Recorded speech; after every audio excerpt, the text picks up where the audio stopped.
Guys, welcome back to पैसा investor. आज हम NISM सीरीज 7 का चैप्टर नंबर 2 स्टार्ट करने वाले हैं, market participants in the securities market. Okay, ये चैप्टर अराउंड 10 मार्क्स का है, सो एक इम्पॉर्टेंट चैप्टर है ये। एक बेसिक आपको सिक्योरिटीज मार्केट के जो पार्टिसिपेंट्स हैं तो उनसे रिलेटेड आपको बेसिक्स पता लग जाएंगे। नेक्स्ट हमारा लर्निंग ऑब्जेक्टिव्स क्या रहेगा, मतलब आफ्टर कंप्लीटिंग दिस चैप्टर हमको क्या क्या चीज़ें समझ में आ जाएंगी या किन किन चीज़ों का नॉलेज हो जाएगा। तो फर्स्ट वन इज हमें सिक्योरिटीज मार्केट के पार्टिसिपेंट्स के बारे में पता लगेगा। जो इन्वेस्टर्स हैं उनकी जितने भी टाइप्स ऑफ इन्वेस्टमेंट ऑब्जेक्टिव्स रहते हैं मार्केट को लेकर उसके बारे में पता लगेगा। देन हमको types of issuer and the investors instruments के बारे में पता लगेगा कि किस तरीके से फंड रेजिंग की जाती है सिक्योरिटीज मार्केट में। देन इंटरमीडिएटरी का क्या रोल रहता है और ये एक इम्पॉर्टेंट रोल कैसे प्ले करते हैं उसके बारे में हमको पता लगेगा। And last one is regulatory framework.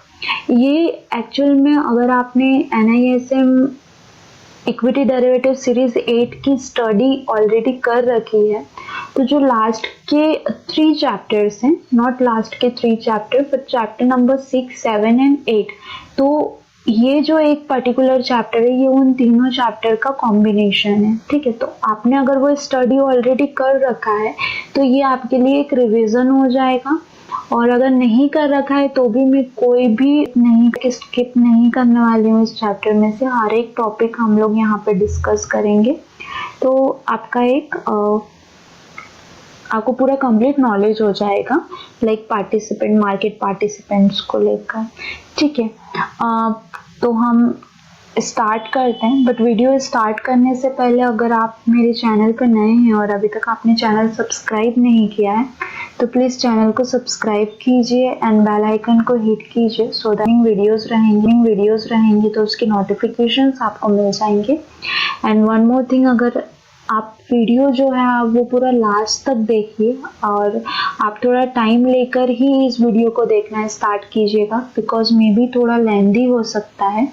आप इसको 2 पार्ट्स में देख सकते हैं कि फर्स्ट आप मार्केट पार्टिसिपेंट्स देख लें एंड देन जो इंटरमीडिएटरी वाला जो पोर्शन है वो आप सेकंड पार्ट में देख सकते हैं। बट आपको एक अराउंड 1.5 आवर का टाइम लेके चलना पड़ेगा ये वीडियो के लिए। एंड कुछ भी स्किप नहीं करें गाइस, बिकॉज क्या होता है स्किप करने में मेरा तो नुकसान होता ही होता है बट आपका भी नुकसान हो जाता है। उसमें आपको बहुत सारी ऐसी इंपॉर्टेंट चीज़ है कि बिकॉज एक छोटा जो लिंक रहता है वो भी इम्पॉर्टेंट है, अगर वो भी छूट जाता है आपका तो आपका नुकसान हो जाएगा। तो बेटर है कि आप पूरा स्टार्टिंग से लेकर एंड तक वीडियो देखिए ताकि आपको हर एक चीज़ क्लियर रहेगी और एंड मोमेंट पे आपको just revision and question practice ही करना रहेंगे। ठीक है, सो विदाउट फर्दर डिले हम लोग वीडियो जैसे कि हमने लास्ट चैप्टर में पढ़ा था जो इंट्रोडक्शन टू सिक्योरिटीज मार्केट था कि कोई भी इकोनॉमी को रन करने के लिए फाइनेंशियल इंस्ट्रूमेंट्स बहुत इंपॉर्टेंट रोल प्ले करते हैं, है ना। और ये रोल प्ले करने के लिए इकोनॉमी की ग्रोथ के लिए जो कैश फ्लो होता है तो वो कुछ पार्टिसिपेंट्स के थ्रू कैश फ्लो होता है, और वो पार्टिसिपेंट्स कौन होते हैं उन्हीं के बारे में हमको इस चैप्टर में डिटेल्स पढ़नी है। ठीक है, तो टोटल 4 पार्टिसिपेंट्स होते हैं। First one is investor, second one is issuer, third one is intermediaries and regulators. ठीक है, सो फर्स्ट हम इन्वेस्टर्स पढ़ेंगे। इन्वेस्टर्स नॉर्मली क्या होता है, इन्वेस्टर्स को हम ये बोल सकते हैं कि ये सिक्योरिटीज मार्केट के बैकबोन होता है। बैकबोन कैसे होता है, इन्वेस्टर्स के कारण ही कैश जो है वो कैश फ्लो हो रहा है। ठीक है, कैसे कैश फ्लो हो रहा है, बिकॉज इन्वेस्टर्स ही वो पार्टिसिपेंट्स हैं या वो मार्केट मेकर्स हैं जो कि मार्केट में क्या करते हैं, इन्वेस्टमेंट करते हैं, राइट। और ये इन्वेस्टमेंट करने का उनका मेन मोटिव क्या होता है इसके पीछे, ऑब्वियस अर्निंग। और वो ये किस तरीके से करते हैं, वो क्या चाहते हैं कि हमारा जो मनी है वो हमारे लिए वर्क करे, राइट। मनी के बदले, पैसे के बदले वो पैसा बनाना चाहते हैं, तो इसलिए इन्वेस्टर्स क्या करते हैं, मार्केट में इन्वेस्टमेंट्स करते हैं। ठीक है, अब ये इन्वेस्टमेंट्स कैसे होती हैं, क्या होती हैं, वो हम पढ़ेंगे, बट फर्स्ट हम जो टाइप्स हैं वो रहते हैं वो देख लेते हैं। So there are two types of investor. First one is retail investor and institutional investor. Retail investors कौन होते हैं? Retail investor इंडिविजुअल्स बोल सकते हो आप, जैसे कि फॉर सपोज आप में, हम लोग अगर मार्केट में इन्वेस्टमेंट करते हैं तो हम लोग रिटेल इन्वेस्टर्स में आते हैं। और second one is institutional investor. तो इंस्टीट्यूशनल इन्वेस्टर्स में कौन आ जाएंगे, जैसे म्यूचुअल फंड्स हो गए, डोमेस्टिक इन्वेस्टर्स हो गए,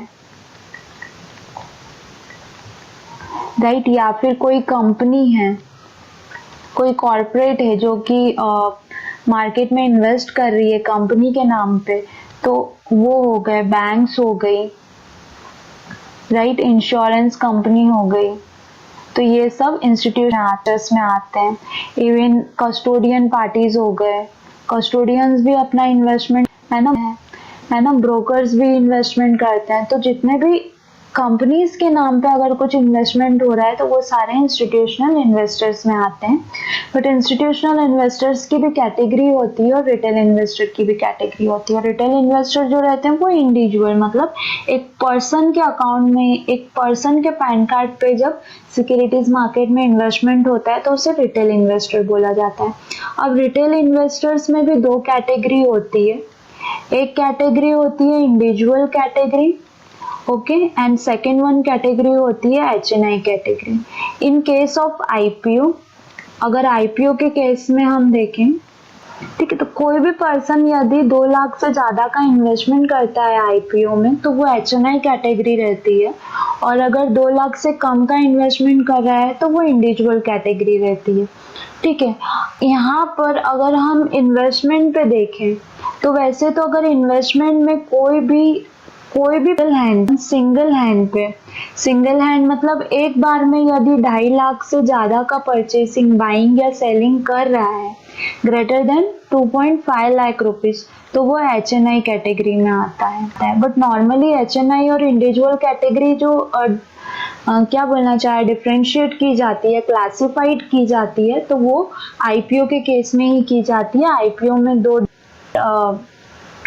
कैटेगरीज रहती है टू अप्लाई फॉर, और यहाँ पे एक 2 लाख के बिलो कैटेगरी रहती है, एक 2 लाख के अबव कैटेगरी रहती है। ठीक है, नेक्स्ट है इशूअर। इशूअर कौन होता है, जो भी सिक्योरिटीज मार्केट में लॉन्च करता है उसको इशूअर बोला जाता है। ये पब्लिक सेक्टर भी हो सकता है या फिर प्राइवेट भी हो सकता है। जो भी कंपनी अपने शेयर जो है वो मार्केट में लिस्ट करती है ना, या बॉन्ड्स लेके आती है मार्केट में, या NCDs लेके आती है सिक्योरिटीज मार्केट में, तो वो सब कौन हो गए, इश्यूअर हो गए, इशू करने वाले हो गए, राइट। म्यूचुअल फंड, जैसे म्यूचुअल फंड कंपनीज जो हैं, AMCs जो है, असेट मैनेजमेंट कंपनी बोला जाता है म्यूचुअल फंड्स की कंपनीज को, तो वो लोग म्यूचुअल फंड्स लॉन्च करते हैं। तो ये दो कैटेगरी के में रहते हैं, एक प्राइवेट सेक्टर हो गया, एक पब्लिक सेक्टर हो गया। तो प्राइवेट सेक्टर कौन सा हो गया, जो कि कंपनी खुद, फॉर सपोज HDFC बैंक है तो HDFC bank private sector bank है, और वहीं पे अगर मैं SBI की बात करूं, स्टेट बैंक ऑफ इंडिया, तो it's a public sector company. वो क्या है, गवर्नमेंट कंट्रोल करती है, उसका कुछ भी अगर टर्म्स एंड कंडीशन या फिर नॉर्म्स या फिर मैनेजमेंट कुछ भी चेंज होता है तो वो गवर्नमेंट चेंज करती है, राइट। ऑथोरिटी किसके पास रहती है, गवर्नमेंट के पास रहती है। ओके, और ये जो फंड रेज करते हैं इशूअर्स, तो ये डोमेस्टिक मार्केट में भी करते हैं। डोमेस्टिक मार्केट मतलब इंडियन मार्केट्स, और इंटरनेशनल मार्केट से भी फंड रेज करते हैं। ठीक है, तो इंटरनेशनल मार्केट क्या हो गया, जैसे कि USA है ना, या फिर यूरोप कंट्रीज में लॉन्च करते हैं, या फिर अदर जो कंट्रीज हैं, अगर वहां पे आप सिक्योरिटीज के IPO इश्यूज लेके आ रहे हो या वहां से फंड रेजिंग कर रहे हो, तो वो इंटरनेशनल मार्केट्स हो गए। अब ये कैसे होता है ये हम आगे पढ़ेंगे, बट ये बेसिक है कि इश्यूअर्स कौन कौन होते हैं। टू टाइप्स के इश्यूअर होते हैं, public and private sector. Public जो रहते हैं वो कंप्लीटली गवर्नमेंट कंट्रोल रहती हैं कंपनीज, और प्राइवेट सेक्टर जो कि खुद इंडिविजुअल कंट्रोल करती है कंपनीज, ठीक है। और ये दो तरीके से फंड रेज कर सकते हैं, पैसा मतलब इन्वेस्टर्स ढूंढ सकते हैं। कैसे? डोमेस्टिक इन्वेस्टर्स के पास से भी ये फंड रेजिंग करते हैं और इंटरनेशनल मार्केट से भी ये लोग फंड रेज करते हैं, ठीक है। ओके, अब फंड रेजिंग कैसे होती है इंटरनेशनल मार्केट में, हम उसके बारे में पढ़ेंगे। तो आईडीआर जो है ये एक एंटिटी है, इंडियन डिपॉजिटरी रिसिप्ट। यहाँ पे क्या होता है, फॉर सपोज कोई भी कंपनी अगर इंडियन मार्केट से फंड रेज करना चाहती है, मतलब कंपनी जो है वो फॉरेन कंपनी है, ओके, और ये कंपनी क्या करना चाह रही है, इंडियन मार्केट में अपनी कंपनी को आईपीओ को लॉन्च करना चाह रही है। तो ये जो फंड रेजिंग करेगी, ये किसके थ्रू फंड रेजिंग हो करेगी, आईडीआर के थ्रू फंड रेजिंग करेगी। और जो सबसे फर्स्ट कंपनी थी जिसने आईडीआर के थ्रू फंड रेज किया था वो स्टैंडर्ड चार्टर्ड बैंक था। इसने सबसे पहले इंडियन मार्केट से फंड रेज किया था। स्टैंडर्ड चार्टर्ड बैंक यूएस का बैंक है, ठीक है। तो इन्होंने अपना स्टैंडर्ड चार्टर्ड बैंक को कहाँ से फंड रेज किया, कहाँ पे लिस्ट किया, इंडियन मार्केट में लिस्ट किया, और इंडियन मार्केट से इन्होंने फंड रेजिंग करी है। तो फॉर सपोज कोई भी फॉरेन कंपनी अगर इंडियन मार्केट से फंड रेज करना चाहती है, मनी कलेक्ट करना चाहती है, इन्वेस्टर्स ढूंढना चाहती है, तो वो किसके थ्रू करती है, आईडीआर के थ्रू करती है। आईडीआर का फुल फॉर्म आप लोग नोट कर लीजिएगा, इंडियन डिपॉजिटरी रिसिप्ट। ओके, सो ये मेन है ऐसे इंस्ट्रूमेंट जिससे कि कैपिटल रेज किया जाता है ओवरसीज मार्केट में। ओवरसीज मार्केट मतलब क्या हो गया, लाइक ग्लोबलाइज अगर आपको फंड रेजिंग करनी है, फॉर सपोज कोई इंडियन कंपनी है और वो अमेरिका में फंड रेज करना चाहती है, या यूरोप कंट्री में फंड रेज करना चाहती है, या फिर चाइना, जापान, किसी भी कंट्री से फंड रेज करना चाहती है, तो उनको इस इंस्ट्रूमेंट के थ्रू, जैसे किसी फॉरेन कंपनी को अगर इंडियन मार्केट से फंड रेज करना है तो उनको किसके थ्रू करना पड़ता है, आईडीआर के थ्रू करना पड़ता है, ठीक है। इसी तरीके से अगर कोई इंडियन कंपनी है जो ओवरसीज मार्केट से फंड रेज करना चाहती है, ठीक है, तो उसके लिए ये कुछ 4 से 5 डिपॉजिटरी बोल सकते हैं हम, या फिर डिपॉजिटरी पार्टिसिपेंट्स है जिनके थ्रू फंड रेज करना पड़ता है, ठीक है। So first one is GDR, global depository receipt. अब ये क्या करते हैं, अगर कोई भी इक्विटी इंस्ट्रूमेंट जो कि abroad authorised overseas corporate body के अगेंस्ट शेयर या बॉन्ड लेके आती है कोई भी कंपनी, तो वो डोमेस्टिक कस्टोडियन बैंक नॉमिनेट होती है। किसके साथ में, डोमेस्टिक कस्टोडियन बैंक के साथ में। मतलब सिंपल है कि लाइक अगर कोई भी company overseas market, overseas corporate bodies के साथ में अगर फंड रेज करती है, चाहे वो एक्वायर करके या मर्ज करके फंड रेज करें और डायरेक्टली फंड रेज करें, तो उनको जीडीआर के थ्रू फंड रेज करना पड़ता है। कोई कंपनी अगर यूएस में अपनी कंपनी को लिस्ट करना चाहती है या यूएस मार्केट से फंड रेज करना चाहती है, तो वो एडीआर के थ्रू करती है, डिपॉजिट अमेरिकन डिपॉजिटरी रिसिप्ट, ठीक है। और यहाँ पे क्या होता है, यहाँ पे आपको जो डॉलर्स हैं उसमें अपनी कंपनी का मार्केट कैप, अपनी कंपनी का शेयर प्राइस आपको उसके अकॉर्डिंगली करना पड़ता है। और किसके थ्रू इशूड होते हैं, यूएस डिपॉजिटरी बैंक के थ्रू इशूड होते हैं शेयर्स। देन अगर आपको अपनी जो करेंसी है उनको कन्वर्टेबल बॉन्ड्स आपको लेके आना है, लाइक बॉन्ड्स आपको कहीं पे, या फिक्स्ड इंटरेस्ट वाली जो डेब्ट इंस्ट्रूमेंट्स हैं उनको यदि आपको फॉरेन मार्केट से फंड रेज करना है उनके लिए, तो वो किसके थ्रू होता है, फॉरेन करेंसी कन्वर्टेबल बॉन्ड्स, एफसीसीबी। इसके थ्रू वो अपना जो भी इंटरेस्ट रेट डेरिवेटिव्स बोला जाता है या फिर फिक्स्ड रिटर्न जो डेब्ट इंस्ट्रूमेंट रहता है उनको वो फॉरेन कंट्रीज में लिस्ट कर सकते हैं या फिर सकते हैं वहां से। बट यहाँ पे एक ही कंडीशन आती है कि जो कूपन रेट रहता है या जो इंटरेस्ट रेट रहता है वो उनको उनके वहां पे जैसे हमारी आरबीआई की पॉलिसीज रहती हैं, इंटरेस्ट रेट पॉलिसीज रहती हैं, तो ये कंपनीज को हमको फॉरेन कंट्रीज, जिस भी कंट्री में हम अपना लॉन्च करना चाह रहे हैं या फंड रेज करना चाह रहे हैं जिस कंपनी से, तो उसके अकॉर्डिंग हमको इंटरेस्ट रेट वहां पे फिक्स करना पड़ता है, और वो जो भी उनकी करेंसी रहेगी, जो भी फॉरेन करेंसी रहेगी, उसमें उसको हमको देना पड़ेगा। ठीक है। अब देन कमर्शियल लोन्स, जैसे कि फॉर सपोज होम लोन्स हो गए, या फिर क्रेडिट कार्ड्स हो गए, या फिर कोई भी अदर सिक्योरिटीज इंस्ट्रूमेंट हो गए जिसके अगेंस्ट आपको लोन लेना है ना, बॉन्ड्स के अगेंस्ट आपको लोन लेना है। ठीक है, तो वो अगर आपको उसके लिए फंड रेजिंग करनी है तो वो एक्सटर्नल कमर्शियल बोरोइंग के थ्रू फंड रेजिंग होती है। ठीक है, और ये जो है ये इंटरनेशनल मार्केट में बहुत लोअर एंड पे यहाँ पे फंड रेजिंग होती है, बिकॉज आप लोगों ने सुना होगा कि यूएस वगैरह में लोग ज़्यादा, हमारे यहाँ पे होम लोन सबसे ज़्यादा सिक्योर्ड लोन माना जाता है, और सबसे ज़्यादा जो बोरोइंग या फिर हम क्या बोलना चाहिए कि जो लोग सबसे ज्यादा जो लोन लेते हैं बैंक से वो होम लोन होता है। बट यूएस में ऐसा नहीं है। यूएस में सबसे ज्यादा जो लोन्स रहते हैं वो क्रेडिट कार्ड्स के लोन रहते हैं, मॉर्गेज लोन्स बहुत कम रहते हैं, होम लोन्स बहुत कम रहते हैं। उन लोगों का ऐसा सोचना है कि लंबे टाइम के लिए लंबी लायबिलिटी लेना करेक्ट नहीं है, छोटे टाइम के लिए छोटी लायबिलिटी लेना चाहिए ताकि वो हम इजीली पे कर सकें। तो वहाँ पे जो है होम लोन्स बहुत कम जाते हैं, और अगर जाते भी हैं तो फिर वहाँ पे रियल एस्टेट का प्राइस बहुत अच्छा है, तो उनको रिटर्न्स बहुत अच्छे मिलते हैं, तो बहुत रेयरर लोन जाते हैं। और प्राइसिंग ज्यादा होने के कारण मिडिल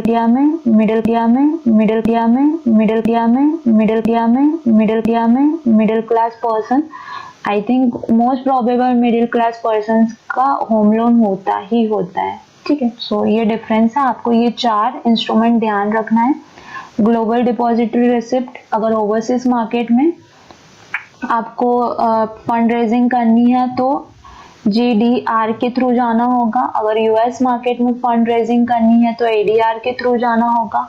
अगर आपको interest rate, fixed interest rate, डेब्ट इंस्ट्रूमेंट या बॉन्ड्स, NCDs में फंड रेजिंग करनी है तो आपको फॉरेन करेंसी कन्वर्टेबल बॉन्ड्स के थ्रू जाना होगा। और अगर आपको बोरोइंग मतलब कमर्शियल लोन के लिए अगर आपको फंड रेजिंग करनी है तो आपको एक्सटर्नल कमर्शियल बोरोइंग के थ्रू जाना होगा। देन नेक्स्ट इंटरमीडिएट रिस्क, सबसे इम्पोर्टेंट है और सबसे ज्यादा बड़ा टॉपिक है ये इंटरमीडिएट रिस्क। ठीक है, तो इंटरमीडिएट रिस्क कौन होते हैं?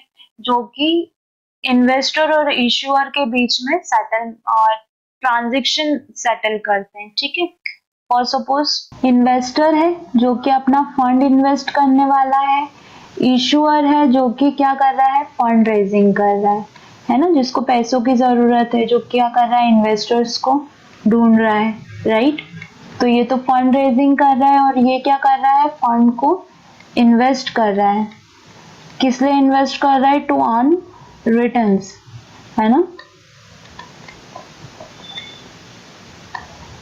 तो यहाँ पे इन दोनों के बीच में जो ट्रांजैक्शन सेटल कर रहा है या क्लियर कर रहा है, सेटल या as a counter party behave कर रहा है ना, जो कि सेटलमेंट की गारंटी देता है, जो फंड सेटलमेंट की गारंटी देता है, वो कौन व्यक्ति होता है? इंटरमीडिएटरीज होते हैं। सो इंटरमीडिएटरीज कौन कौन हो जाते हैं? इंटरमीडिएटरीज फर्स्ट स्टॉक एक्सचेंज होते हैं, जिनके थ्रू हम क्या करते हैं, शेयर परचेसिंग करते हैं। ट्रेडिंग मेंबर्स या ब्रोकर्स हो सकते हैं, जिनके थ्रू हम शेयर परचेसिंग। स्टॉक एक्सचेंज क्या करता है, एक प्लेटफॉर्म प्रोवाइड करता है ब्रोकर्स को, जहाँ पे कि ब्रोकर्स अपने क्लाइंट्स के ऑर्डर पंचिंग करते हैं। क्लियरिंग कॉर्पोरेशन क्या करता है, सेटलमेंट और क्लियरिंग प्रोसेस प्रॉपरली हो रहा है या नहीं हो रहा है, कुछ डिफॉल्ट या फ्रॉड तो नहीं हो रहा है, इसका ध्यान रखता है। Clearing member clearing and settlement करता है। और डिपॉजिटरी पार्टिसिपेंट्स क्या करते हैं, जो आपके पास डीमैट में जो शेयर्स रहते हैं, है ना, जैसे कि बैंक सेविंग अकाउंट्स में जो पैसा रखा रहता है उसके लिए as a counter party behave करती है, आपको वहां पे वो एज अ रिस्क प्रोफाइलिंग देती है कि आपका पैसा हमारे पास सेफ है। उसी तरीके से जो डिपॉजिटरी पार्टिसिपेंट्स होते हैं, सॉरी जो डिपॉजिटरीज होती हैं, वो क्या करती हैं, डीमैट जो आपका है उसमें जो आपके शेयर्स रखे हुए हैं, ठीक है, तो उसके लिए as a counter party behave करती है, एज अ रिस्क प्रोफाइलिंग आपको प्रोवाइड करती है कि ये जो शेयर्स हैं जो आपने डीमैट में होल्ड कर रखे हैं ये सिक्योर है एंड सेफ हैंडेड है, ठीक है। सो एक हम बेसिक देख लेते हैं। क्या होता है कि सेविंग अकाउंट रहता है ना, जिसमें हम क्या करते हैं, कैश अपना इन्वेस्ट करते हैं या कैश जमा करते हैं, ठीक है। देन सेकंड होता है ट्रेडिंग अकाउंट, जो कि ऑनलाइन जो हम शेयर परचेसिंग बाइंग या सेलिंग करते हैं तो ये उसके लिए यूज होता है, ऑनलाइन सिस्टम के लिए यूज होता है। और थर्ड अकाउंट होता है आपका डीमैट अकाउंट, ठीक है। तो डीमैट अकाउंट किस लिए यूज होता है, टू पार्क और होल्ड योर सिक्योरिटीज। अब सिक्योरिटीज यहाँ पे कौन कौन सी हो सकती हैं, स्टॉक्स हो सकते हैं, म्यूचुअल फंड हो सकते हैं, बॉन्ड्स हो सकते हैं, एनसीडी हो सकती है, प्रेफरेंस शेयर्स हो सकते हैं, ठीक है, और मैनी मोर ईटीएफ्स हो सकते हैं, ठीक है। तो ये सब सिक्योरिटीज जो हैं, है ना, ये आप अपने डीमैट में होल्ड कर सकते हो। मेनली जो बैंक्स रहती हैं वो इंटरलिंक अकाउंट्स देती हैं, तो उनका ट्रांजैक्शन बहुत ज़्यादा स्मूथ होता है, तीनों अकाउंट आपस में इंटरलिंक होते हैं तो ज़्यादा प्रॉब्लम नहीं होती। जो प्राइवेट ब्रोकर्स होते हैं, ठीक है, जो बैंक ब्रोकर्स होते हैं वो तो इंटरलिंक अकाउंट प्रोवाइड करते हैं और अदर बैंक के साथ भी आप अकाउंट कर सकते हो ओपन। जो प्राइवेट ब्रोकर्स होते हैं उनका क्या रहता है, ओनली ट्रेडिंग और डीमैट उनके पास रहता है। इवन कुछ कुछ प्राइवेट ब्रोकर का तो डीमैट भी उनका खुद का नहीं रहता है, किसी बैंक का उनके पास डीमैट रहता है। सो डीमैट ऑलवेज करती ही होल्ड करती है ना। और यहाँ पे जो बैंक्स रहती हैं, ठीक है, तो ये main as a counter party behave करती हैं। तो प्राइवेट ब्रोकर्स का ट्रेडिंग एंड डीमैट रहता है, एंड देन आपको अपने सेविंग अकाउंट से अगर कोई शेयर परचेस करना है तो ट्रेडिंग में पैसा जो है, फंड जो है वो ट्रांसफर करना पड़ता है। देन आपको आपका ब्रोकर अलाउ करता है टू बाय अ सिक्योरिटी। और अगर आपको सेल करना है तो आपके डीमैट में वो शेयर होना चाहिए, तो देन ओनली आपका ब्रोकर आपको अलाउ करेगा to sell the securities. In case of intraday तो वो थोड़ा सा अलग प्रोसीजर है। अगर आप वो पूरा समझना चाहते हैं ट्रेडिंग का, कि लाइक ट्रेडिंग कैसे होती है, क्या होती है, कैसे ऑर्डर्स पंच किए जाते हैं, क्या क्या कर सकते हैं, मार्जिन्स क्या होती हैं, तो प्लीज़ आप मुझे कमेंट सेक्शन में बताइए, हम उस पर भी एक सेपरेट वीडियो मैं बनाऊंगी और आपको बताऊंगी, ठीक है। तो इस तरीके से जो है बेसिक एक वर्क होता है। ये बहुत लंबा बड़ा प्रोसेस है या फिर ये बहुत बड़ी हायरार्की है, बट इन शॉर्ट मैंने आपको बताया कि इस तरीके से ये वर्क करते हैं। ओके, सो फर्स्ट हम देखेंगे stock exchange.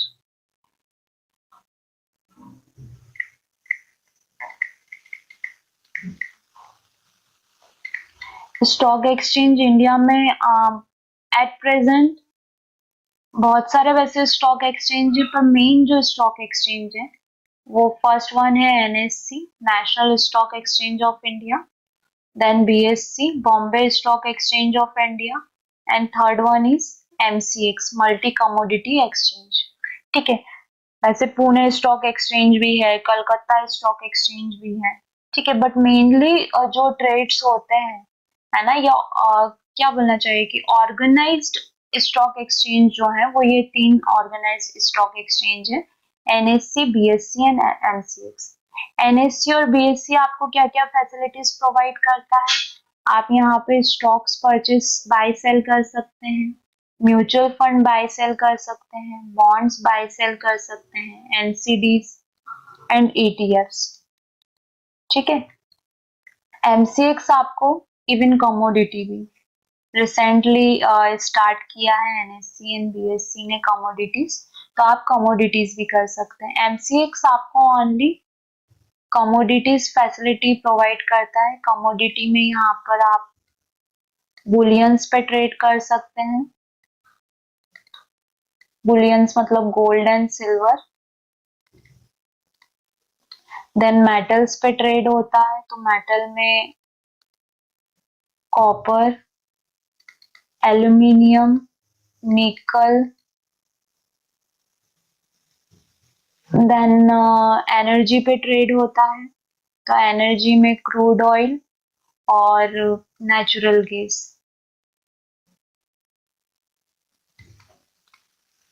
Even foreign market में बैरेंट पे भी ट्रेड होता है।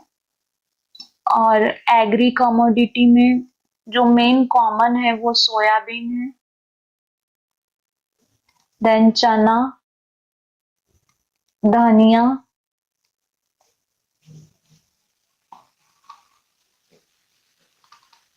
एंड मैनी मोर जितने भी एग्री कमोडिटीज हैं। इवन मिर्च मसाले पे भी ट्रेड होता है, हल्दी, लाल मिर्ची, राई, जीरा, सब पे ट्रेड होता है। ठीक है, तो बट जो मेन जो ट्रेडेबल रहते हैं वो ये सब ट्रेडेबल होते हैं। तो ये एक स्टॉक एक्सचेंज का ओवरव्यू है। ओके, एंड स्टॉक एक्सचेंज जो रहते हैं वो क्या ऑनलाइन पोर्टल प्रोवाइड करते हैं फॉर ट्रांजेक्शन। ऑफलाइन कुछ भी नहीं होता है, ऑनलाइन पोर्टल्स रहते हैं। ऑनलाइन पोर्टल्स के थ्रू ट्रांजेक्शन बाय या सेल बिट्स करी जाती हैं। ठीक है, सो सबसे फर्स्ट जो स्टॉक एक्सचेंज को डिफाइन किया गया था वो SCRA के अंडर डिफाइन किया गया था। SCRA क्या है? Securities contract. ये आप कहीं पे इसका फुल फॉर्म नोट कर लेना। ओके, सो सिक्योरिटीज कॉन्ट्रैक्ट रेगुलेशन एक्ट 1956 के अंदर स्टॉक एक्सचेंज को फर्स्ट टाइम डिफाइन किया गया था। और डेफिनेशन इस तरीके से दी गई थी कि ये एक ऐसा इंडिविजुअल बॉडी है, ठीक है, जो कि इनकॉर्पोरेटेड है और नॉट कॉन्स्टिट्यूट है। ठीक है, जो कि क्या करता है, as a counter party behave कर रहा है फॉर ट्रेड्स। ट्रेड्स के लिए as a counter party behave करता है। प्लस ये ऑनलाइन पोर्टल जो प्रोवाइड किया गया था वो भी 1956 में ही प्रोवाइड किया गया था। ओके, नेक्स्ट हम पढ़ते हैं क्लियरिंग कॉर्पोरेशन। उसी के अंदर में हम clearing member and trading member भी कवर करेंगे। सो एक हायरार्की दे गए थे। क्लियरिंग कॉर्पोरेशन जो रहता है वो मेन एंटिटी रहती है ना। इसके अंडर में क्लियरिंग मेंबर्स रहते हैं। अब ये क्लियरिंग मेंबर्स हो सकते हैं या फिर क्लियरिंग मेंबर कम ट्रेडिंग मेंबर्स हो सकते हैं। ओके, या फिर सेल्फ क्लियरिंग मेंबर्स हो सकते हैं। 3 टाइप्स के क्लियरिंग मेंबर्स होते हैं, राइट। सेल्फ क्लियरिंग मेंबर कौन होते हैं? जो खुद के ही trades self trade settle and clearing करते हैं, right. Clearing cum trading member कौन होते हैं? जो ट्रेड एग्जीक्यूशन भी करते हैं और क्लियर एंड सेटलमेंट भी करते हैं। मतलब यहाँ पे क्लियरिंग, सेटलमेंट एंड एग्जीक्यूशन। और ये क्लाइंट के भी ट्रेड क्लियरिंग, सेटल और एग्जीक्यूट करते हैं, प्लस सेल्फ के भी ट्रेड क्लियरिंग एंड सेटल करते हैं। तो क्लाइंट एंड सेल्फ बोथ।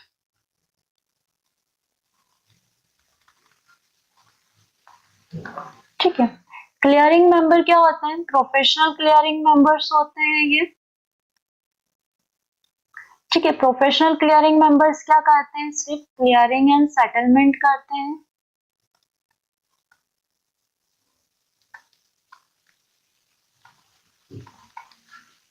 किसके लिए? ट्रेडिंग मेंबर्स के लिए, है ना। ट्रेडिंग मेंबर्स के जो क्लाइंट रहेंगे उनके क्लियरिंग एंड सेटलमेंट करते हैं। इनके अंडर में कौन हो सकता है? ट्रेडिंग मेंबर्स हो सकते हैं या फिर सेल्फ ट्रेडिंग मेंबर्स हो सकते हैं, जो कि सिर्फ खुद के अकाउंट्स में ट्रेड करते हैं। तो सेल्फ ट्रेडिंग मेंबर्स कौन हो गए? जो सेल्फ अकाउंट में ट्रेड एग्जीक्यूट करते हैं। और ट्रेडिंग मेंबर्स कौन हो गए? जो क्लाइंट और खुद के अकाउंट में, दोनों के अकाउंट में ट्रेड सेटलमेंट करते हैं। सेटलमेंट नहीं, सॉरी, ट्रेड एग्जीक्यूशन करते हैं या फिर ट्रेड पंच करते हैं। ठीक है, तो आई होप कि ये आपको हायरार्की समझ में आई होगी। और ये जो क्लियरिंग मेंबर्स हैं, प्रोफेशनल क्लियरिंग मेंबर्स हैं, ये कौन हो सकते हैं? आइदर बैंक्स हो सकती हैं या फिर कस्टोडियंस हो सकते हैं। कस्टोडियंस कौन होते हैं? कस्टोडियंस वो होते हैं जो कि सेफ गार्ड करते हैं सिक्योरिटीज को। ठीक है, किसकी सिक्योरिटीज को सेफ गार्ड करेंगे? ये इंडिविजुअल की सिक्योरिटीज को तो सेफ गार्ड करेंगे नहीं, बिकॉज उनके पास तो डीमैट होता है सेफ गार्ड करने के लिए। तो ये इंस्टीट्यूट्स, जो बड़े बड़े इंस्टीट्यूट्स होते हैं जो करोड़ों में, बिलियंस, मिलियंस में इन्वेस्टमेंट्स करते हैं, तो उनकी सिक्योरिटीज को सेफ गार्ड करते हैं। उनके मर्जर, एक्वाइजिशन, स्प्लिट हो रहा है शेयर का, बोनस हो रहा है शेयर में, डिविडेंड हो रहा है शेयर में, तो ये वो सब चीजों का क्लियरिंग एंड सेटलमेंट करते हैं। ठीक है, देन इससे इंपॉर्टेंट एक मेन टर्मिनोलॉजी और है क्लियरिंग कॉर्पोरेशन से। ठीक है, पेइन एंड पे आउट, पेइन एंड पे आउट। ठीक है, तो दो इंपॉर्टेंट टर्म्स हैं, first one is pay-in and second one is पे आउट। ठीक है, सो पेइन का सिंपली मीनिंग क्या होता है कि कभी भी अगर मनी या फिर सिक्योरिटीज, सिक्योरिटीज में क्या आ गए? शेयर्स आ गए, म्यूचुअल फंड आ गए, बॉन्ड्स आ गए, अगर ये ब्रोकर या फिर कस्टोडियन अकाउंट से किसको ट्रांसफर हो रहे हैं? क्लियरिंग मेंबर को या फिर क्लियरिंग हाउस को ट्रांसफर हो रहे हैं, तो वहां पे वर्ड क्या यूज किया जाता है? पे इन, यानी कि मनी जो है वो पे इन कर दिया गया है, या मनी, सिक्योरिटीज जो है वो पे इन कर दी गई है। अगर सेम चीज मनी और सिक्योरिटीज क्लियरिंग हाउस या क्लियरिंग मेंबर के अकाउंट से ब्रोकर अकाउंट में जाती है, तो उसके लिए वर्ड किया जाता है पे आउट। अब अगर हम देखें तो क्या होता है कि ये जो ब्रोकर, एक्चुअल में वो ब्रोकर्स के अकाउंट से सिक्योरिटीज या मनी पे इन या पे आउट नहीं हो रहा है, वो किसके अकाउंट से हो रहा है? किसी क्लाइंट के अकाउंट से हो रहा है, किसी इंस्टीट्यूट के अकाउंट से, इंस्टीट्यूशन जिसने भी ट्रेड किया है, सिक्योरिटी परचेस की है या सेल की है, उसके अकाउंट से फंड जो है या सिक्योरिटीज जो है वो पे इन या पे आउट होते हैं। तो अगर क्लाइंट्स के केस में देखें, जैसे हम बोलते हैं कि हमको फंड का पे आउट चाहिए, तो फंड का पे आउट का मतलब क्या होता है कि जो भी सिक्योरिटीज का पैसा है वो किसको जाना चाहिए? क्लाइंट को जाना चाहिए। तो ये क्लाइंट के पास किसके पास से आएगा? ब्रोकर देगा। ब्रोकर के पास कहाँ से आता है? क्लियरिंग कॉर्पोरेशन से आता है। क्लियरिंग कॉर्पोरेशन कहाँ से सेटलमेंट करती है? एक्सचेंज पे से, जो भी एक्सचेंज पे ट्रांजैक्शन हुआ है उसके अकॉर्डिंग क्लियरिंग मेंबर ब्रोकर को फंड ट्रांसफर करती है, ब्रोकर क्लाइंट को फंड ट्रांसफर कर देता है। इसी तरीके से ये किसके लिए हो गया? मनी और इवन सिक्योरिटीज के लिए भी। अगर क्लाइंट जो है फॉर सपोज सिक्योरिटीज परचेज करेगा, ठीक है, फर्स्ट हम देखते हैं कि सिक्योरिटीज परचेज कर रहा है। ओके, तो सिक्योरिटीज परचेज करेगा तो क्या करेगा? पैसा देगा। अब ये मनी किसको जाएगा? सबसे फर्स्ट ब्रोकर को जाएगा, देन ब्रोकर किसको ट्रांसफर करेगा? क्लियरिंग कॉर्पोरेशन को, एंड क्लियरिंग कॉर्पोरेशन एक्सचेंज को। यहाँ से फिर प्रोसेस एक्सचेंज स्टॉक्स जो है वो डिलीवर करेगा, है ना, और ये डिलीवरी किसको जाएगी? क्लाइंट को जाएगी। ये इस तरीके से प्रोसेस होता है। अब ये जो एक्सचेंज है ये मनी किसको शिफ्ट करेगा? जिस भी क्लाइंट ने, जहां से भी, जिस भी ट्रेडिंग मेंबर के पास से सेल ऑर्डर आया होगा उसको ट्रांसफर करेगा। तो ये प्रोसेस आगे जाएगी सीएम के पास, सीएम ब्रोकर को देगा और ब्रोकर उस क्लाइंट को देगा जिसने सिक्योरिटीज क्या की थी? सेल की थी। ठीक है, और इसी तरीके से ये प्रोसेस पूरा कंप्लीट होता है। अगर for suppose in case of money, तो ये मनी वाला प्रोसेस हो गया और ये सिक्योरिटी वाला प्रोसेस हो गया। तो आपको समझ में आया किस तरीके से पे इन एंड पे आउट। यहाँ पे क्या हुआ? पे इन किस चीज का गया? मनी का गया, पैसों का पे इन गया। और पे आउट किस चीज का हुआ? सिक्योरिटीज का पे आउट हुआ, सिक्योरिटीज क्लाइंट के अकाउंट में चली गई। तो इस तरीके से ये पे इन और पे आउट की प्रोसीजर होती है। ओके, देन लास्ट हम पढ़ते हैं डिपॉजिटरी। सो इंडिया में दो डिपॉजिटरीज हैं, CDSL एंड NSDL। CDSL का फुल फॉर्म है central depository services limited, and NSDL का फुल फॉर्म है national securities depository limited, sorry, national securities depository limited. Okay, और ये नेक्स्ट मार्केट पार्टिसिपेंट्स जो होते हैं वो रेगुलेटर्स होते हैं। बेसिकली रेगुलेटर्स का काम क्या होता है कि they keep eye on intermediaries कि लाइक वो जितनी भी एक्टिविटीज इंक्लूडेड है फाइनेंशियल मार्केट और सिक्योरिटीज मार्केट से related in respect to interest of investor, तो वो सही तरीके से प्रोसेस हो रही है या नहीं हो रही है, कहीं पे कोई फ्रॉड तो नहीं हो रहा है या कहीं पे कोई मतलब डिफ़ॉल्ट प्रैक्टिस तो नहीं किया जा रहा है जो कि इन्वेस्टर्स के लिए इन फ्यूचर कुछ प्रॉब्लमैटिक हो सकता है या इन्वेस्टर्स के साथ फ्रॉड हो सकता है। तो regulators like they behave like a trusted source और ट्रस्टेड पार्टीज कि लाइक अगर सेबी है या फिर रिजर्व बैंक ऑफ इंडिया है, तो इफ कोई भी पर्सन इन्वेस्टमेंट कर रहा है आइदर इन बैंक्स या फिर सिक्योरिटीज मार्केट, तो देन उनका जो पैसा है वो कहीं ना कहीं सेफ हैंड पे है। तो ये मेन रेगुलेटर्स का वर्क होता है, ठीक है। तो मेन जो टॉप 5 या टॉप 6 जो रेगुलेटर्स हैं इंडिया में, तो first one is security exchange board of India SEBI, जो कि securities market and commodity market को रेगुलेट करती है। Then reserve bank of India that is RBI, जो कि बैंक्स सेक्टर को रेगुलेट करती है। Then next insurance regulatory and development authority of India IRDA में भी आप लोगों को पता होगा कि लाइक अगर इंश्योरेंस किसी को सेल करना है तो उसके पास IRDA का सर्टिफिकेशन होना चाहिए। विदाउट IRDA सर्टिफिकेशन कोई भी पर्सन इंश्योरेंस सेल नहीं कर सकता है। तो जो IRDA है वो रेगुलेट किसको करता है, इंश्योरेंस सेक्टर को करता है। Then pension fund regulator and development authority PFRDA जितने भी पेंशन और PF फंड्स वगैरह रहते हैं, पेंशन फंड्स जो रहते हैं उनको रेगुलेट करता है। देन मिनिस्ट्री ऑफ फाइनेंस, जो कि इन सबके टॉप लेवल मैनेजमेंट पे आता है, MOF। Then ministry of corporate affairs, MCA। तो ये सब रेगुलेटर्स हैं इंडिया के जो कि हर एक सेक्टर या हर एक डिपार्टमेंट को रेगुलेट करते हैं, क्या वर्क प्रोसीजर होनी चाहिए, कौन कौन से रूल्स फॉलो करने हैं, क्या नए रूल्स इम्प्लीमेंट करने हैं, तो वो सब ये रेगुलेटर्स देखते हैं। यहाँ पे मेन हमको पढ़ना है security exchange board of India के बारे में, सेबी, बिकॉज ये किसे रेगुलेट करता है, सिक्योरिटीज मार्केट को रेगुलेट करता है, ठीक है। तो security exchange board of India जो है सेबी, ठीक है, ये सिक्योरिटीज मार्केट को रेगुलेट करता है। और जो सेक्शन 1992 है उसके अंडर सेबी का एस्टैब्लिशमेंट हुआ था। डॉक्टर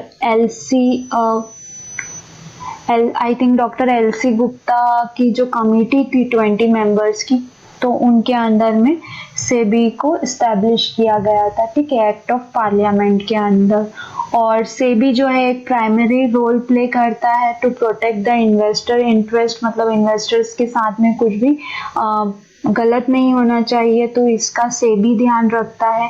और सिक्योरिटीज मार्केट का डेवलपमेंट को प्रमोट करता है, लाइक मैक्सिमम इन्वेस्टर्स जो हैं वो सिक्योरिटीज मार्केट में इन्वेस्टमेंट करें। जस्ट बिकॉज हमने फर्स्ट चैप्टर में भी पढ़ा था, सेकेंड चैप्टर के भी स्टार्टिंग में हमने ये चीज़ पढ़ी थी कि कोई भी कंट्री की इकोनॉमी तभी स्ट्रांग होती है जब उसका सिक्योरिटीज या फाइनेंशियल मार्केट स्ट्रांग होता है, कैश फ्लो अच्छा होता है, ठीक है। ओके, सो हम सेबी और security exchange board of India का एक ओवरव्यू देखेंगे कि सेबी क्या है। सो सेबी जो है वो रेगुलेट करती है किसी सिक्योरिटीज मार्केट को रेगुलेट की करती है। इसको सेक्शन 3 ऑफ सेबी एक्ट 1992 के अंडर एस्टैब्लिश किया गया था under the act of parliament, ठीक है। सेबी क्या है, एक प्राइमरी रोल प्ले करती है to protect the interest of the investor. अब ऐसा क्यों है कि इन्वेस्टर को के इंटरेस्ट को प्रोटेक्ट क्यों किया जाता है सिक्योरिटीज मार्केट में? तो जस्ट फॉर योर इंफॉर्मेशन कि जो US यूएसए है, United state of America, right. तो ऐसा बोला जाता है कि सबसे स्ट्रॉन्ग कंट्री है। सबसे स्ट्रॉन्ग कंट्री क्यों बोला जाता है? बिकॉज उनकी जो करेंसी है डॉलर, राइट, वो सबसे स्ट्रॉन्ग करेंसी है। सबसे ज़्यादा जो प्राइसिंग है, मतलब कि किसी भी करेंसी का अगर आप कन्वर्ट करोगे डॉलर में, तो डॉलर सबसे महंगी करेंसी है। फॉर सपोज अगर हम इंडियन रुपी देखें तो $1 इक्वल्स टू 75 के अराउंड है approx, right.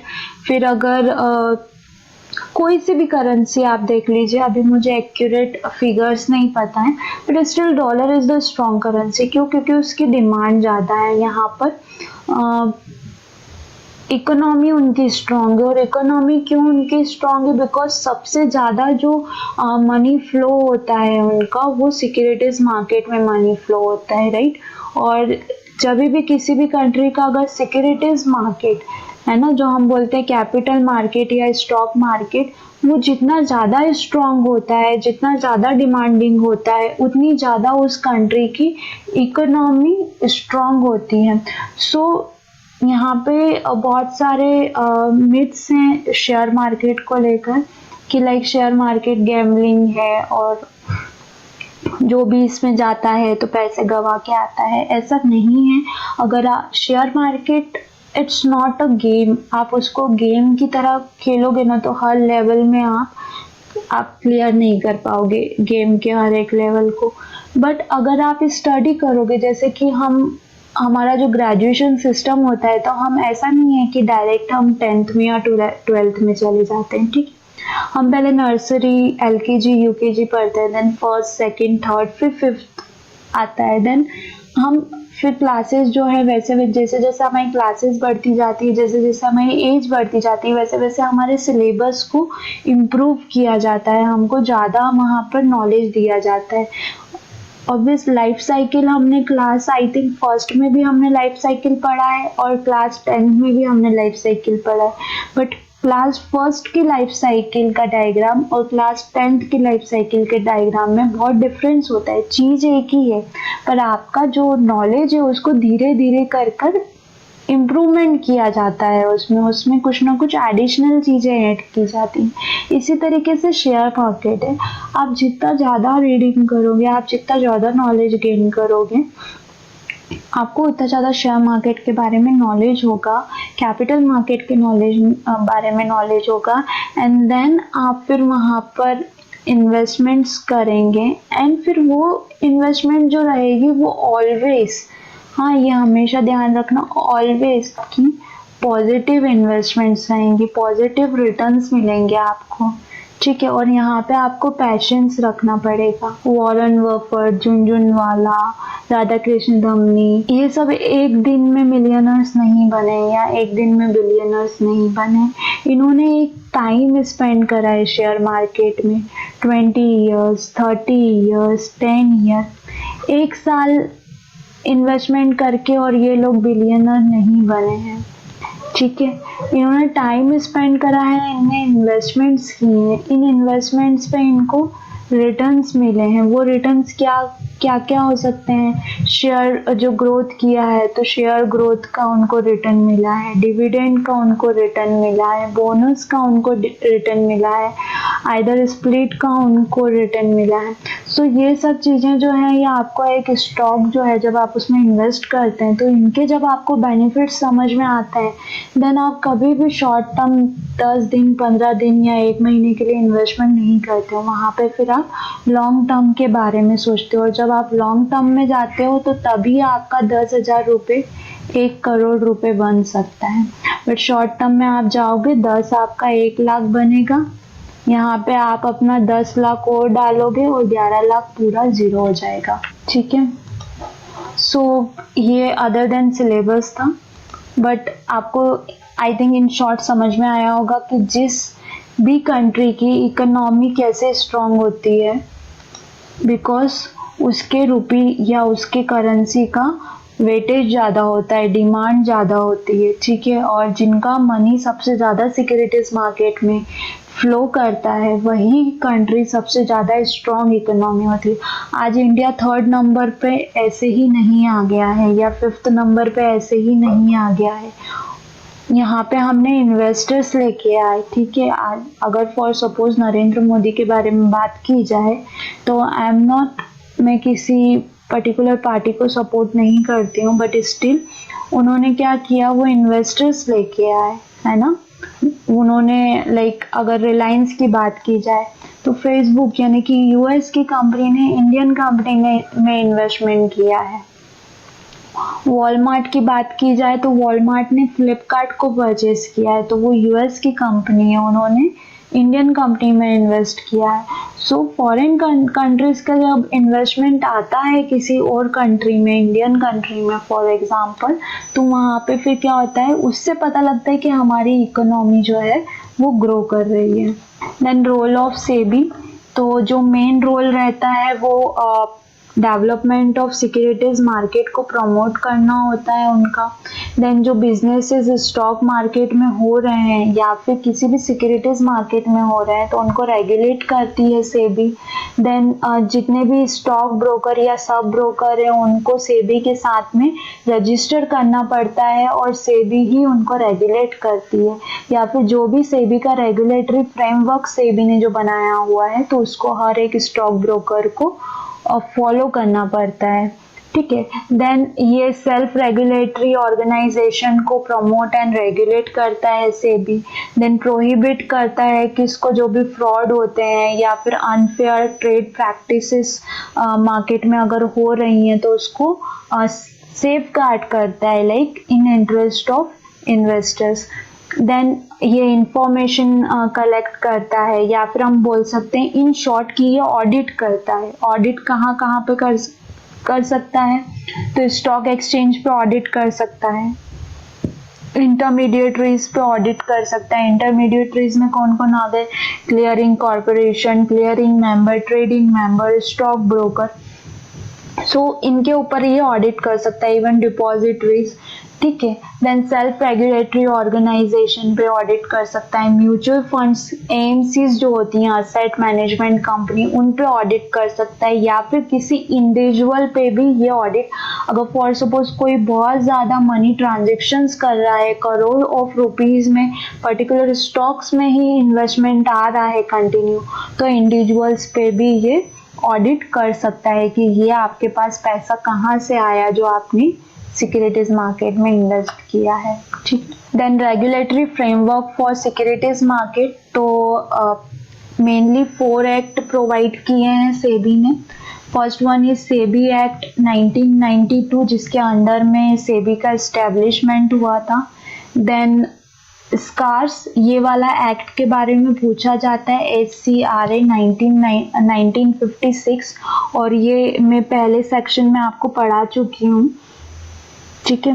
Then next security contract regulation, stock exchange and clearing corporation, second amended regulation 2017।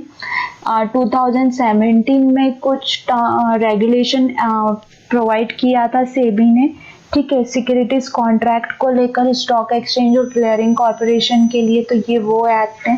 Then depository act 1996, depository का जो एस्टैब्लिशमेंट हुआ है और डिपॉजिटरी किस फ्रेमवर्क को फॉलो करेगी, तो ये उस एक्ट में पूरा ही है।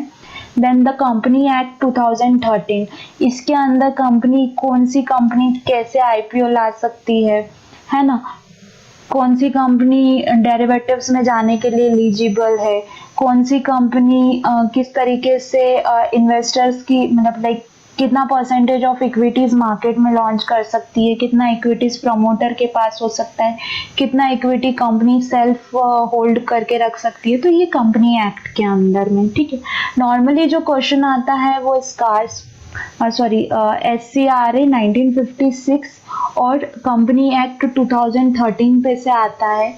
मैं आपको एक बार सजेस्ट करूंगी कि इन डिटेल ये आप जो वर्कबुक प्रोवाइड की जाती है NISM के थ्रू, तो आप ये 2 एक्ट जो है इन डिटेल पढ़ लीजिएगा। इन शॉर्ट मैं आपको बता दूंगी इन दोनों एक्ट के बारे में, but in detail I think आपको ये पढ़ लेना चाहिए। तो फर्स्ट हम देखते हैं सिक्योरिटी कॉन्ट्रैक्ट रेगुलेशन एक्ट 1956। ठीक है, मैं फुल फॉर्म लिख देती हूँ यहाँ पर। ठीक है, तो ये फर्स्ट अमेंडेड किया गया था, मतलब फर्स्ट टाइम ये लॉन्च किया गया था, देन इसी को इम्प्लीमेंट किया है एंड 2017 में कुछ जो रेगुलेशंस थे, रूल्स थे, उनको चेंज करके और नया प्रोवाइड किया गया। ठीक है, सो ये जो सिक्योरिटी कॉन्ट्रैक्ट रेगुलेशन एक्ट 1956 है, ये क्या प्रोवाइड करता है? ये डायरेक्ट और इनडायरेक्ट कंट्रोल प्रोवाइड करता है जितने भी सिक्योरिटीज ट्रेडिंग होते हैं या फिर जितने भी स्टॉक एक्सचेंज जो रन कर रहे हैं उनके लिए, कि ट्रांजैक्शन कैसे होना चाहिए, ट्रांजैक्शंस कैसे होना चाहिए, ठीक है, सेटलमेंट कैसे होना चाहिए, क्लियरिंग कैसे होना चाहिए, ओके, टैक्सेस कैसे कट होने चाहिए, कितने कट होना चाहिए, कॉन्ट्रैक्ट नोट में क्या क्या चीजें इंक्लूड होनी चाहिए। तो ये इसके बारे में ये पूरा डिटेल देता है। ठीक है, तो मेन जो ये कंट्रोल करता है, तो ये क्या क्या कंट्रोल करता है? सबसे फर्स्ट तो ये स्टॉक एक्सचेंज को कंट्रोल करता है कि रिकॉग्नाइज स्टॉक एक्सचेंज से ही ट्रांजेक्शन होगा, अदर किसी स्टॉक एक्सचेंज से ट्रांजेक्शन नहीं होगा। देन जो कॉन्ट्रैक्ट्स हैं, मतलब हमने फ्यूचर में पढ़ा था कि 3 कॉन्ट्रैक्ट ओपन रहते हैं और ऑप्शन में 3 कॉन्ट्रैक्ट ओपन होते हैं। रिसेंटली ये भी क्वेश्चन में भी पूछा जा सकता है, रिसेंटली बैंक निफ्टी में, ओके, बैंक निफ्टी में अभी ऑप्शंस में वीकली कॉन्ट्रैक्ट है, एवरी वीक एक्सपायरी होती है, और मंथली कॉन्ट्रैक्ट है जो कि एवरी मंथ के एंड में, तो वो ऑटोमेटिकली वीकली में ही हो जाता है, मतलब एक मंथ में 4 एक्सपायरीज होती हैं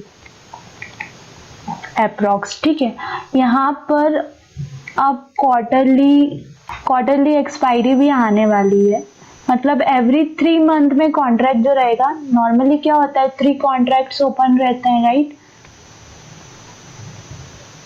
3 कॉन्ट्रैक्ट ओपन होते हैं, तो वो कैसे होते हैं? सक्सेसिव मंथ के होते हैं, जैन, फेब और मार्च, है ना।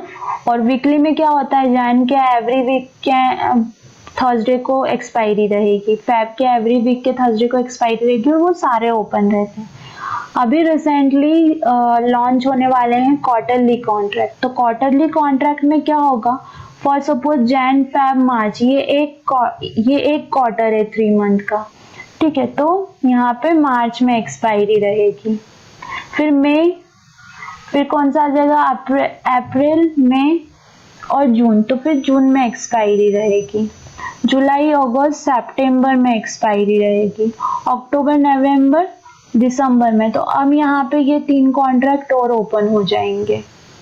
ठीक है, मार्च का, जून का और सितंबर का। जब मार्च का क्लोज होगा, ठीक है, तो ये जून, सितंबर और दिसंबर ओपन हो जाएगा। तो क्वार्टरली कॉन्ट्रैक्ट भी नवंबर से लॉन्च होने वाला है। तो अभी ये सिर्फ बैंक निफ्टी में होने वाला है, मे बी इन फ्यूचर आपको निफ्टी में भी मिले और स्टॉक्स में भी मिले। ठीक है, तो कॉन्ट्रैक्ट्स एंड सिक्योरिटीज कैसे होना चाहिए, क्या होना चाहिए, तो इन सब के बारे में फ्रेमवर्क प्रोवाइड करता है। And listing of securities in stock market, कौन सी कंपनी लिस्ट हो सकती है, क्या क्राइटेरिया रहेगा, तो वो सारे डिटेल्स जो रहता है ये इस रेगुलेशन एक्ट के अंडर में। तो आपको मेन 3 चीज ध्यान रखनी है कि एक रिकॉग्नाइज्ड स्टॉक एक्सचेंज से ट्रेड होना चाहिए, कॉन्ट्रैक्ट एंड सिक्योरिटीज, कितने कॉन्ट्रैक्ट ओपन रहेंगे सिक्योरिटीज में, और किन शेयर्स, कौन से स्टॉक्स हैं जो कि शेयर मार्केट में लिस्ट हो सकते हैं, उनका क्राइटेरिया क्या होना चाहिए। तो ये सब रेगुलेशन एक्ट 1956 के अंडर में है। एंड लास्ट वन जो कंपनी एक्ट 2013 है, तो इसके अंदर क्या रहता है कि अलॉटमेंट एंड ट्रांसफर। तो जो अलॉटमेंट्स होते हैं, जैसे फॉर सपोज आईपीओ आता है, तो आईपीओ के लिए आप अप्लाई करते हो, देन लॉटरी सिस्टम पे अलॉटमेंट्स होता है। तो ये अलॉटमेंट्स कैसे होंगे, क्या होगा, क्या एल्गोरिथम रहेगा, ये सब किसके अंडर दिया हुआ है? कंपनीज एक्ट 2013 के अंडर दिया है।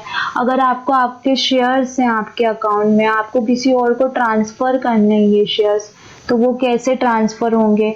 या फिर फॉर सपोज बोनस प्रोवाइड किया है कंपनी ने, तो बोनस का अलॉटमेंट कैसे होगा? अगर स्प्लिट दिया है तो वो जो रेशो है वो कितने में रेशो में कट होगा और कैसे ट्रांसफर किया जाएगा? तो ये सब जो प्रोसीजर्स है या रेगुलेशन और रूल्स हैं इससे रिलेटेड, तो वो सब कंपनीज एक्ट 2013 में प्रोवाइड किए गए।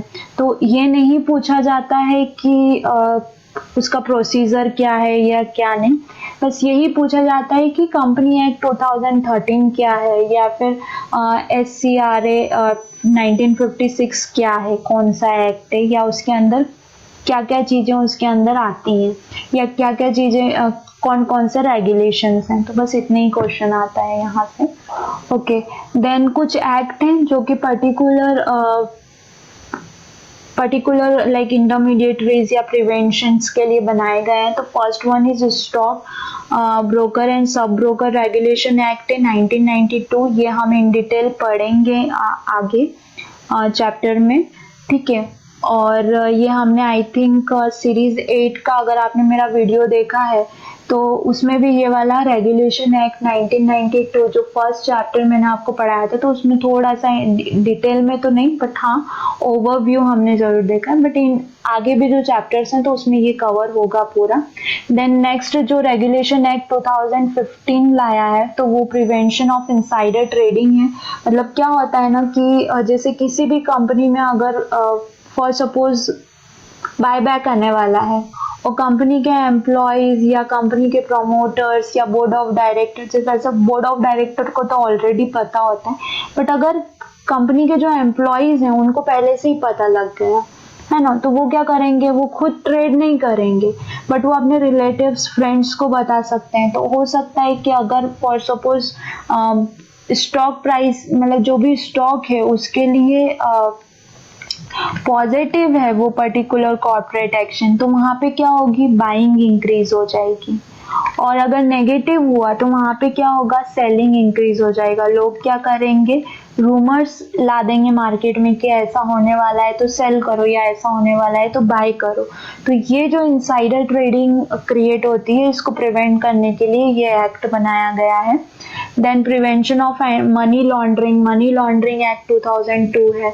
Then prohibiting of fraud and unfair trade practice related to the securities market, किसी के अकाउंट में गलत ट्रेड कर देना या उससे बिना पूछे ट्रेड कर देना, तो ये सब जो है वो एक्ट 2003 के अंडर में प्रोवाइड किया गया है, उससे related framework. Then custodian of securities, कौन सेफगार्ड कर सकता है सिक्योरिटीज को, कैसे आप सेफगार्ड कर सकते हो, क्या क्या टर्म्स एंड कंडीशन रहेंगे, तो वो सब सेबी रेगुलेशन एक्ट 1996 में प्रोवाइड किया गया है।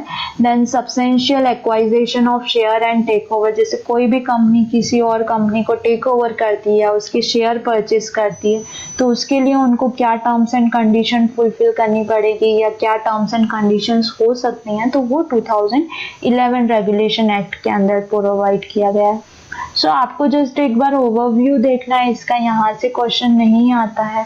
नॉर्मली इनसाइडर ट्रेडिंग वाला जो रेगुलेशन एक्ट है तो 2015, तो इसका कभी कभार एक आध क्वेश्चन पूछ लेते हैं। बट ये जो चैप्टर है जहाँ पर ये एक्ट्स दिए हुए हैं चैप्टर नंबर 2 में, तो आपको जस्ट एक लाइक नॉलेज पर्पस के लिए या एक बेंचमार्क के लिए कि हाँ आपको पता रहे कि कौन कौन से रेगुलेशन एक्ट हैं, क्या क्या हमको फॉलो करना पड़ता है अगर हम स्टॉक मार्केट में हैं, तो उसका एक बेंचमार्क प्रोवाइड करने के लिए आपको ये सब दिया है। बट यहाँ से बहुत ज़्यादा इन डिटेल या इन डेप्थ क्वेश्चंस नहीं आते हैं, तो ज़्यादा यहाँ इस पर्टिकुलर टॉपिक पे टाइम वेस्ट मत करना। ये सब एक्ट हैं, आपको बस इतना पता होना चाहिए कि कौन सा एक्ट किसके लिए है, तो वो ये मैंने ब्रैकेट में दे दिया है, आप चाहें तो इसका स्क्रीनशॉट ले सकते हैं। ओके, देन हम क्वेश्चंस एक रिव्यू कर लेते हैं किस टाइप के क्वेश्चंस आते हैं। तो फर्स्ट क्वेश्चन इज ADR क्या है? अमेरिकन डिपॉजिटरी रिसिप्ट क्या है? negotiable instrument denominated in dollar and issued by US depository bank, bond issued by the Indian companies abroad, depository receipt issues abroad by authorized overseas corporate bodies against share of Indian companies held with nominated domestic custodians. Okay so ठीक है, तो American depository क्यों हम use करते हैं? तो normally किस लिए यूज किया जाता है कि हम जो हमारी इंडियन कंपनीज हैं हम उनको क्या कर सकें, यूएस मार्केट से फंड रेज कर सकें। तो I think answer is first कि ये एक निगोशिएबल इंस्ट्रूमेंट है जो कि क्या करता है, डिनोमिनेटेड इन डॉलर्स, डॉलर्स में डिनोमिनेट होता है और इशू करता है, इशूड होता है यूएस डिपॉजिटरी बैंक के थ्रू, है ना। मतलब हमको अगर फॉर सपोज कंपनी को फंड रेजिंग करनी है यूएस मार्केट में तो हमको किसके पास जाना पड़ेगा, एडीआर के पास जाना पड़ेगा। और एडीआर क्या करेगा, जो भी हमारा इशू प्राइस है जो या जो भी हमारा इशू साइज है उसको डॉलर में कन्वर्ट करेगा, फिर हमको यूएस डिपॉजिटरी बैंक से अथॉरिटी मिलेगी एंड देन हम हमारा जो शेयर है वो यूएस मार्केट में लिस्ट कर पाएंगे। Which of the following statement is false? इनमें से कौन सी स्टेटमेंट फॉल्स है? तो first one is custodian are registered with SEBI. Yes true, custodian SEBI के साथ रजिस्टर्ड होते हैं as a professional clearing member. Correct. Self clearing member can clear trade done by them only. जो self clearing member होते हैं वो सिर्फ उनके द्वारा जो ट्रेड्स होते हैं उन्हीं को क्लियर कर पाते हैं। True. Trading cum clearing member can trade and clear trades done by him. Trading cum clearing member जो रहते हैं वो ट्रेड जो उनके खुद के थ्रू होते हैं उन्हीं को एग्जीक्यूट कर सकते हैं और क्लियर कर सकते हैं, but can not trade and clear done by others. लेकिन दूसरे के द्वारा जो ट्रेड किए जा रहे हैं उनको क्लियर या एग्जीक्यूट नहीं कर सकते हैं। तो ये वाला स्टेटमेंट फॉल्स है। Why false? बिकॉज जो ट्रेडिंग कम क्लियरिंग मेंबर रहते हैं वो खुद के भी ट्रेड क्लियर एंड सेटल कर सकते हैं प्लस अदर ट्रेडिंग मेंबर के भी ट्रेड्स क्लियर एंड सेटल कर सकते हैं। Then next, stock broker need to get registered as stock broker with SEBI as per which regulation? Direct ये इस टाइप के आते हैं, तो यहाँ पे आपको कुछ देखने की जरूरत ही नहीं है, यहीं पे लिखा हुआ है stock broker and sub broker regulation act 1992, है ना। इंटरमीडिएटरी, ये इंटरमीडिएटरी के लिए मतलब ट्रेडिंग मेंबर और उनके लिए यहाँ पे कंफ्यूज करने के लिए, वैसे इंटरमीडिएटरी रेगुलेशन 2008 ऐसा कोई एक्ट ही नहीं है, ठीक है। और जो सेबी एक्ट 1992 है इसके अंडर में क्या दे रखा है, कंप्लीट फ्रेमवर्क प्रोवाइड की गई है कि इक्विटी कैसे लॉन्च होनी चाहिए, कितना परसेंटेज इक्विटी लॉन्च होना चाहिए, कितना मार्केट कैपिटलाइजेशन होना चाहिए, कितनी इक्विटीज होनी चाहिए, डेरिवेटिव्स में कौन सा जो शेयर है वो डेरिवेटिव सेगमेंट में अपने आप को लिस्टिंग कर सकता है, कौन कौन से कॉन्ट्रैक्ट होते हैं, कैसे सेटलमेंट होगा, तो ये सब 1992 के अंडर में दिया हुआ है ना। जो बेसिक जो इस सिक्योरिटीज मार्केट से रिलेटेड है वो यहाँ पे दिया हुआ है, बट जो मेन जिसके अंडर रजिस्टर होना पड़ता है स्टॉक ब्रोकर को वो stock broker and sub broker regulation act 1992 है। Then next, security contract regulation act SCRA 1956 has regulatory judiciary over, मतलब रेगुलेटरी जुडिशरी किसके ऊपर रहती है, listing of securities on stock. ये हमने 3 पॉइंट्स में पढ़ा था कि कौन सा लिस्ट होगा स्टॉक एक्सचेंज पे सिक्योरिटी, उसके ऊपर भी इसका फ्रेमवर्क प्रोवाइड किया हुआ है, recognisation of intermediary in the securities market. तो ये कौन सा एक्ट के अंडर में आएगा, इंटरमीडिएटरी एक्ट जो था 2005 आई थिंक उसके अंडर में। और इन्वेस्टर प्रोटेक्शन एक्ट कौन सा था, आई थिंक 2011 जो एक्ट था वो इन्वेस्टर प्रोटेक्शन एक्ट था, राइट। तो आपको सिर्फ इतना ही ध्यान रखना है कि कौन से ईयर में किसके लिए रेगुलेशन एक्ट दिया गया है, बस उतना ही, ज्यादा आपको नहीं फोकस करना। और मेन जो क्वेश्चन आता है वो एक ये 1956 वाला जो है ये तो आते ही आता है, मतलब आई थिंक मैंने 2-3 लाइक 3 टाइम्स मैंने ये एग्जाम के क्वेश्चंस देखे हैं। सो मतलब मेन एग्जाम जो कि NISM पूछता है तो ऑलमोस्ट 3 टाइम्स ये क्वेश्चन जो है मैंने मतलब खुद ने देखा है कि हाँ ये क्वेश्चन आया है। So this is all, thanks for watching. I hope कि ये वीडियो आपको पसंद आया होगा। And one more time please guys, अगर आप मेरे चैनल पर नए हैं और अभी तक आपने चैनल सब्सक्राइब नहीं किया, इवन पुराने भी हैं और आप मेरा कंटिन्यू वीडियोस वॉच कर रहे हैं, तो प्लीज़ चैनल को सब्सक्राइब कीजिए, प्लीज़ हेल्प कीजिए। चैनल को सब्सक्राइब करते वक्त बेल आइकन को हिट करना मत भूलना, ताकि आपको जो भी मैं नए वीडियोस अपलोड करूं तो उसके नोटिफिकेशंस मिल जाए। Thank you once again.